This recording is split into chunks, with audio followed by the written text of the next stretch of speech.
जय श्री कृष्ण। स्वागत है आपका मंजू भक्ति मार्ग चैनल पर। श्री कृष्ण कहते हैं, इंसान को हमेशा धैर्य रखना चाहिए। संतोष का फल हमेशा मीठा होता है। इंसान संसार में जन्म लेता है तो कुछ भी साथ लेकर नहीं आता, और जब जाता है तब भी खाली हाथ ही जाता है। जो भी इंसान कमाता है वह संसार में रहकर ही कमाता है और यहीं पर छोड़ जाता है, चाहे वह नेकी कमा ले या बदी कमा ले। यह हमारे अपने ऊपर होता है। जब हमें कर्म करके स्वयं ही अच्छाई और बुराई को कमाना है और उसका फल भी स्वयं ही भोगना है, तो क्यों न दुनिया में आकर अच्छे कर्म ही करें, जिससे स्वयं भी खुश रहें और दूसरों को भी तकलीफ ना हो। श्री कृष्ण कहते हैं कि अगर इंसान अपनी गलतियों को गिनने लगे तो दूसरों की बुराइयों को गिनने का तो समय ही नहीं मिलेगा। दो शब्द यदि किसी से प्यार के बोलकर किसी का खून बढ़ जाए तो वो भी रक्तदान की ही तरह है। खुशियाँ तकदीर में होनी चाहिए, तस्वीर में नहीं। तस्वीर में तो हर कोई मुस्कुराता है। आपने बरगद का वृक्ष तो देखा ही होगा। जितना विशाल होता है उतना ही दृढ़ भी होता है। उसकी जड़ें उतनी ही मजबूत होती हैं। पतझड़ में वह सूख जाते हैं, लेकिन वह टूटकर गिरते नहीं हैं। उसके विपरीत दलदल में उपजे वृक्षों को देखिए।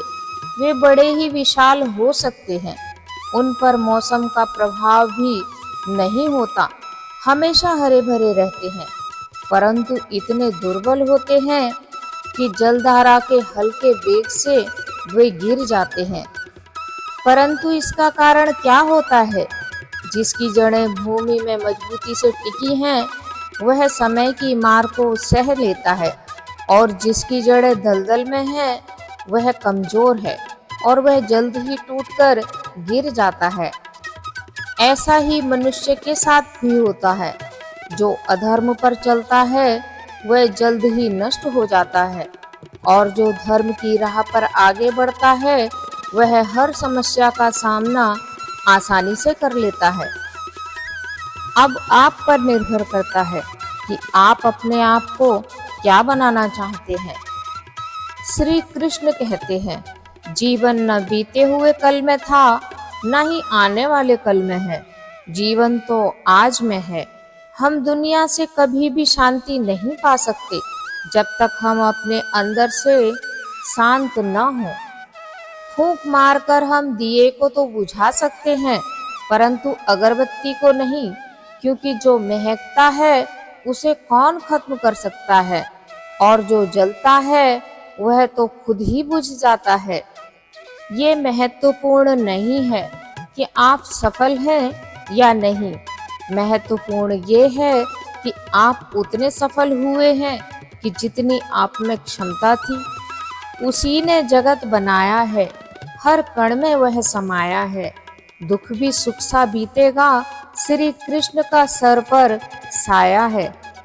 अगर परिस्थितियों पर आपकी पकड़ मजबूत है तो आपका कोई कुछ नहीं बिगाड़ सकता।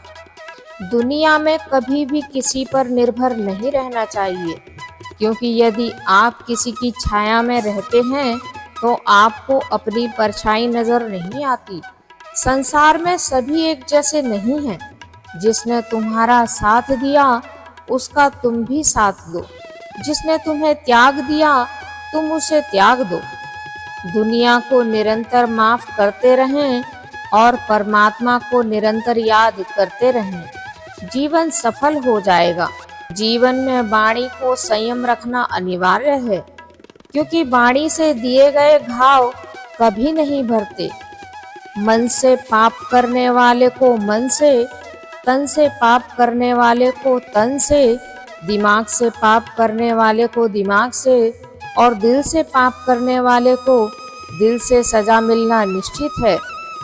जो मन भगवान में लगा है उसे क्या परवाह कि जीवन में क्या मिला है और क्या छिन चुका है। विचलित मन वाले व्यक्ति को मौत उसी तरह से बहाकर ले जाती है जिस प्रकार अचानक आई बाढ़ में गांव में सोते हुए लोग बह जाते हैं।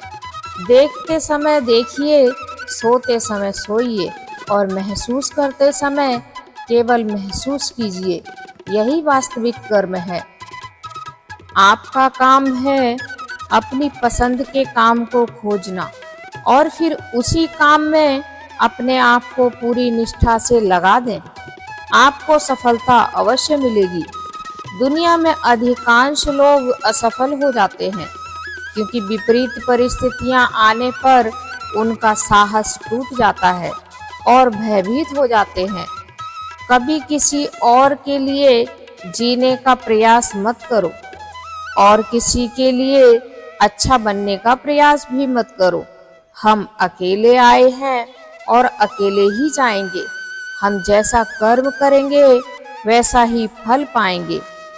जो बीत गया उसे भूल जाओ, जो कर रहे हो उस पर विश्वास रखो और जो होगा उसकी चिंता छोड़ दो। तुम्हें अपना कर्म करना है, फल देने का कार्य ईश्वर का है। श्री कृष्ण कहते हैं कि परिस्थितियों से भागो मत, क्योंकि कर्म करना मनुष्य का परम धर्म है। हम कर्मों के द्वारा ही परिस्थितियों से जीत सकते हैं। श्री कृष्ण कहते हैं, हर तूफान जीवन में नुकसान करने के लिए नहीं आता, बल्कि कुछ तूफान रास्ता साफ करने के लिए भी आते हैं। जो कुछ भी तुम्हारे भाग्य में लिखा है वह तुम्हें अवश्य ही उचित समय आने पर मिलेगा। श्री कृष्ण कहते हैं, जिंदगी में एक समय ऐसा भी आता है जब सब कुछ ठीक होने पर भी इंसान मुस्कुराना भूल जाता है। लोग कहते हैं कि एक के चले जाने के बाद जिंदगी नहीं रुक जाती, लेकिन यह भूल जाते हैं कि लाखों के मिल जाने से भी उस एक व्यक्ति की कमी पूरी नहीं होती। आप अपना भविष्य नहीं बदल सकते, लेकिन आदतों को तो बदल सकते हैं। आपकी अपनी आदतों से आपका भविष्य बदल सकता है। अगर आपको जिंदगी में सफल बनना है तो किसी सफल आदमी की कहानी पढ़ने से अच्छा है किसी असफल व्यक्ति की कहानी पढ़ना, क्योंकि सफल आदमी की अगर कहानी पढ़ेंगे तो उससे हमें सिर्फ सीख मिलेगी, और यदि हम असफल व्यक्ति की कहानी पढ़ेंगे तो उससे हमें जीवन में सफल होने का ज्ञान मिलेगा। आज के लिए बस इतना ही। जय श्री कृष्ण। अगर आपको वीडियो पसंद आया है तो वीडियो को लाइक और शेयर कीजिए। अगर आप चैनल पर नए हैं तो चैनल को सब्सक्राइब कीजिए। बेल आइकन को दबाना ना भूलिए।